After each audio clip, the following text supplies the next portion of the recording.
Hi friends, ഇന്ന് ഡൽഹിയിലുള്ള ഹുമയൂണിൻ്റെ ശവകുടീരം കാണാനാണ് എത്തിയിരിക്കുന്നത്. ഹുമയൂൺ ടോംബ്. ഈ ഗേറ്റും കടന്ന് അങ്ങകലെ കാണുന്ന ആ ചെറിയ ഓഫീസിൽ നിന്ന് ഇതിൻ്റെ ടിക്കറ്റും എടുത്തു വേണം ഇതിനകത്തേക്ക് കയറാൻ വേണ്ടി. എനിക്ക് കേരള ഹൗസിൽ നിന്ന് പരിചയപ്പെട്ട അൻവർ എന്ന ഒരു സുഹൃത്ത്, ആ സുഹൃത്താണ് എനിക്ക് ടിക്കറ്റ് എടുക്കുന്നത്. ഇതാണ് അൻവർ സുഹൃത്ത്. അപ്പോൾ അദ്ദേഹം എനിക്ക് വേണ്ടി ടിക്കറ്റ് എടുക്കാൻ നിൽക്കുകയാണ്. ടിക്കറ്റ് ഇന്ത്യക്കാർക്ക് ഒരാൾക്ക് 40 രൂപയും വിദേശികൾക്ക് 500 രൂപയുമാണ് ഇവിടെ എഴുതി വച്ചിരിക്കുന്നത്.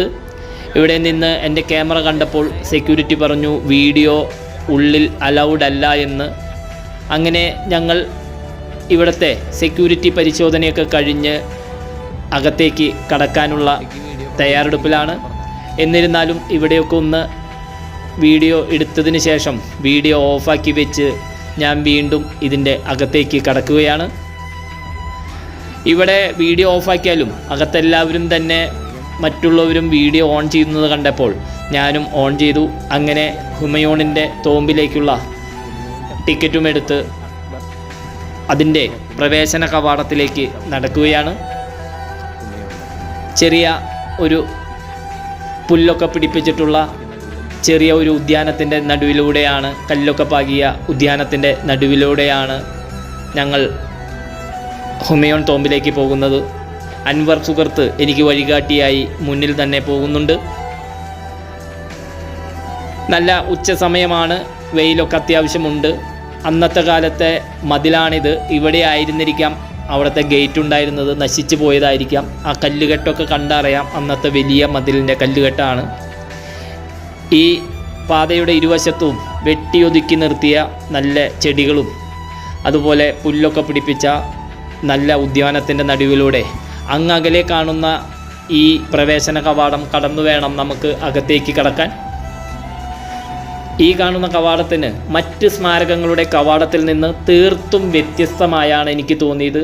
ഒരു 2 നിലയോട് കൂടിയ ഒരു കെട്ടിടമാണ് എന്ന് തോന്നും.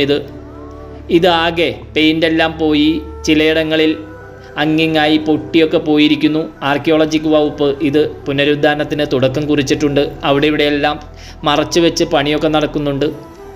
ഈ കവാടത്തിലൂടെ വേണം നമുക്ക് അകത്തേക്ക് അപ്പുറത്തേക്ക് പ്രവേശിക്കാൻ. ഈ കവാടമൊക്കെ നല്ല രീതിയിൽ തന്നെ പണിതിരിക്കുന്നത്.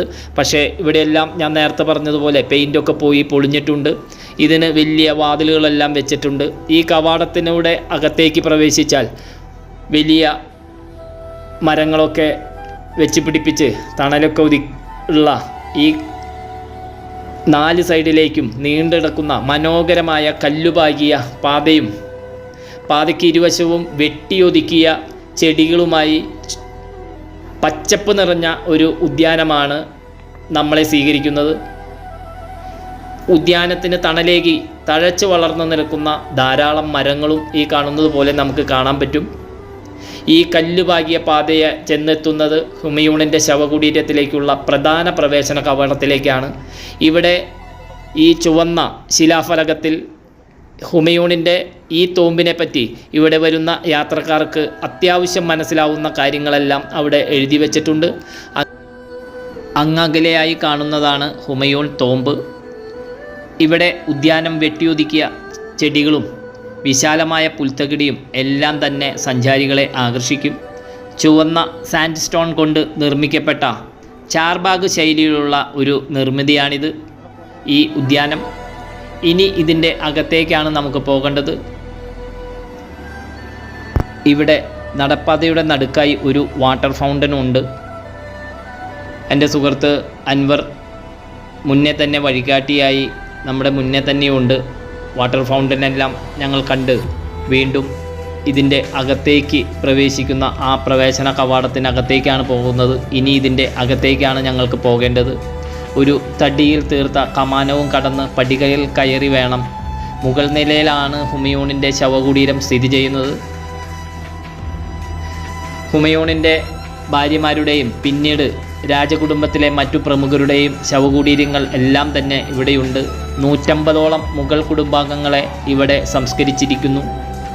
ഹുമയൂണിൻ്റെ ഈ ഉദ്യാന ശവകുടീരത്തെ മുഗളരുടെ സെമിത്തേരി എന്നും വിളിക്കുന്നു. ഇതാണ് വളരെ മനോഹരമായ ആ പ്രവേശന കവാടം. മുഗൾ വാസ്തുവിദ്യ ശൈലിയിൽ നിർമ്മിച്ചിരിക്കുന്ന ഈ കവാടത്തിൽ വലിയ വാതിലുകളും പിടിപ്പിച്ചിരിക്കുന്നു. ഇരുനിലകളായി കാണുന്ന കവാടത്തിന് 2 സൈഡുകളിലായി ഓരോ ചെറിയ ഗോപുരവുമുണ്ട്. ഈ കവാടത്തിലൂടെ കടന്നു ചെന്നാൽ കാണുന്നതാണ് ഹുമയൂൺ തോമ്പ്. അങ്ങ് അകലെയായി ഈ കാണുന്ന അതിൻ്റെ ഒരു ദൃശ്യമാണ്. മരിച്ച ഭർത്താവിൻ്റെ സ്മരണയ്ക്കായി ഹുമയൂൺ ചക്രവർത്തിയുടെ ഭാര്യ ഹാജി ബീഗം 1570 നിർമ്മിച്ചതാണ് ഈ ശവകുടീരം. ഇത് അങ്ങനെ അന്നത്തെ കാലത്തെ ഉദ്യാനങ്ങളാൽ ചുറ്റപ്പെട്ട ആദ്യത്തെ ഒരു ശവകുടീരം കൂടിയാണ്. ഇതിൽ നിന്ന് താജ്മഹലിൻ്റെ സൃഷ്ടിക്കും ചില പ്രചോദനങ്ങളെല്ലാം ഉണ്ടായിട്ടുണ്ട്. 1556 ജനുവരി 27 ഹുമയൂണിൻ്റെ മരണശേഷം അദ്ദേഹത്തിൻ്റെ മൃതദേഹം ഡൽഹിയിലെ കൊട്ടാരത്തിൽ സംസ്കരിച്ചു. പിന്നീട് പേർഷ്യൻ വംശജയായ അദ്ദേഹത്തിൻ്റെ ആദ്യ ഭാര്യ ബീഗത്തിൻ്റെ നിർദ്ദേശപ്രകാരം, അല്ലെങ്കിൽ ഹാജി ബീഗം എന്നും അറിയപ്പെടും, അവരുടെ നിർദ്ദേശപ്രകാരം 1565 നിർമ്മാണം ആരംഭിച്ച് 1572 പൂർത്തീകരിച്ചതാണ്. ഹുമയൂൺ ചക്രവർത്തിയുടെ മകനായ അക്ബർ ചക്രവർത്തിയാണ് ഇതിൻ്റെ പണികൾക്ക് മേൽനോട്ടം വഹിച്ചത്.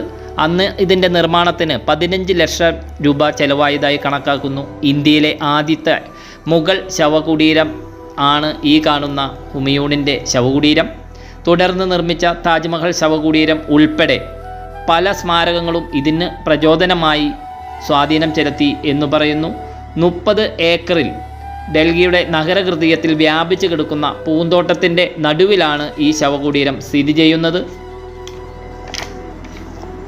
ഹുമയൂൺ ശവകുടീരത്തിൻ്റെ ഒരു സവിശേഷതയായി എനിക്ക് തോന്നിയത് ഈ താഴികക്കുടങ്ങളാണ്. ഇത് ഇരട്ട താഴികക്കുടമാണ്. ഈ താഴികക്കുടത്തിനടിയിലായാണ് ഹുമയൂണിൻ്റെ ശവകുടീരം സ്ഥിതി ചെയ്യുന്നത്. ആഗ്രയിൽ നിന്നുള്ള ചുവന്ന മണൽക്കല്ലും രാജസ്ഥാനിലെ മക്രാനയിൽ നിന്നുള്ള മാർബിളും കൊണ്ട് നിർമ്മിച്ചിരിക്കുന്നത്. ഹുമയൂൺ ചക്രവർത്തിയെ അടക്കം ചെയ്ത പ്രധാന ശവക്കല്ലറയും കണ്ട് ഇങ്ങനെ ഈ ഇടവഴിയിലൂടെ ഇവിടെ എത്തിയാൽ അദ്ദേഹത്തിൻ്റെ ഭാര്യമാരുടെ 2 ശവക്കല്ലറയും ഇവിടെയുണ്ട്. അങ്ങനെ ഇതുപോലുള്ള ഈ വഴിയിലൂടെ എല്ലാം നടന്നാൽ അവിടെയെല്ലാം തന്നെ പലരുടെയും രാജകുടുംബത്തിലുള്ള പലരുടെയും ശവക്കല്ലറകളെല്ലാം കാണാം. ഇതാണ് ഹുമയൂണിൻ്റെ യഥാർത്ഥ ശവക്കല്ലറ. ബാക്കി കല്ലറകളെല്ലാം ഈ ശവകുടീരത്തിന് പുറത്തായാണ് സ്ഥിതി ചെയ്യുന്നത്. എന്നിരുന്നാലും ഈ കാണുന്ന ശവകുടീരത്തിന് കൃത്യമായി താഴെ ഒരു ഭൂഗർഭ അറയിലാണ് യഥാർത്ഥ ശവകുടീരം ഇരിക്കുന്നത് എന്നാണ് പറയുന്നത്. ഇവിടെ സന്ദർശകർക്ക് പ്രവേശനമില്ല. ഈ സ്മാരകത്തിൻ്റെ പുറത്തുനിന്ന് ഒരു പ്രത്യേക വഴിയിലൂടെ ഇവിടെ എത്താമെന്നും ഇവിടെ പറയപ്പെടുന്നു.